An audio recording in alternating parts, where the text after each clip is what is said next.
ഡൽഹി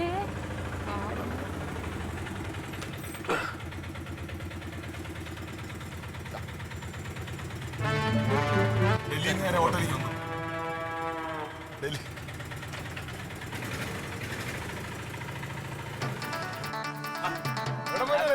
എല്ലാവരും മാലിപ്പൊക്കെ കേട്ട് പ്രസിഡന്റ് സ്വീകരിക്കാനിരിക്കാവൂല്ലേ?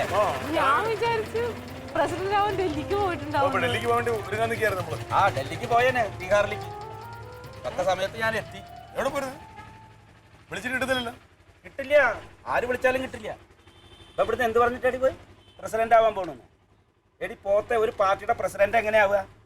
ആ മെമ്പർമാർ മുഴുവനും വോട്ട് ചെയ്ത് ഐക്യകണ്ഠേന വേണം ഒരാളെ പ്രസിഡന്റ് ആക്കാൻ. ഈ ജമ്മത്തിൽ ഇവനതാവുന്ന കരുതണ്ട. ഇവൻ എങ്ങനെ പ്രസിഡന്റ് ആവാൻ നോക്കിയറിയോ? ഇവൻ ചുളുവില് പ്രസിഡന്റ് ആവാൻ പോയതാ. എടാ, ഇവന്റെ നേതാവില്ലേ പ്രസിഡന്റ്, ഇപ്പോഴത്തെ പ്രസിഡന്റ് പാർട്ടിയുടെ, അയാള് ഫർദട്ടുകൊണ്ട് എപ്പോഴും ഒരു പെണ്ണുള്ള വീട്ടിലേക്ക് ഇങ്ങനെ കയറി ചെല്ലുത്രേ. കയ്യോട് കൂടി പിടിച്ച് ഇടിച്ച് പോലീസിൽ ഏൽപ്പിച്ച പാർട്ടിന്ന് അയാളെ പുറത്താക്കും. അങ്ങനെ ആ സ്ഥാനത്ത് പ്രസിഡന്റ് ആവാന്ന് മോഹിച്ചു പോയതാ കള്ളൻ.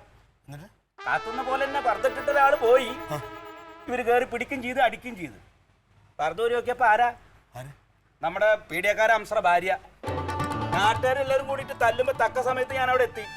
ആ അംസറ കാലടിയും പിടിച്ചിട്ട് ആ സ്ത്രീ കൊണ്ട് കേസില്ല എന്ന് പറഞ്ഞോണ്ടാ ഇപ്പൊ ഈ നിക്കണ്. നിങ്ങളുടെ നേതാവുണ്ടല്ലോ പോലീസ് സ്റ്റേഷനിൽ അങ്ങനെ അഴിയണ്ണി ഉണ്ടെന്ന് നിന്നിരിക്കണ്ടാവും. നാണോ ചുമ്മാ നാണം കെടുത്താനായിട്ട് എത്ര കിട്ടില്ല പഠിക്കലുണ്ട് നീ? നോക്കടി, അവന്റെ തലയിൽ പിറകെ നോക്ക്. മറ്റേ കൂറ അല്ല ഓറ ചൈതന്യം. അങ്ങനെ ഒരു ജന്തു എത്ര കൊണ്ടാലും പഠിക്കില്ല. നിക്കണം നോക്കി നോക്ക്. നിയത്ത പ്രസിഡന്റിന് അഭിവാദ്യങ്ങൾ. പുതിയ പ്രസിഡന്റിന് അഭിവാദ്യം. അതാണ് എടുത്തു വലിച്ചറിയത്. ആവശ്യം വരും.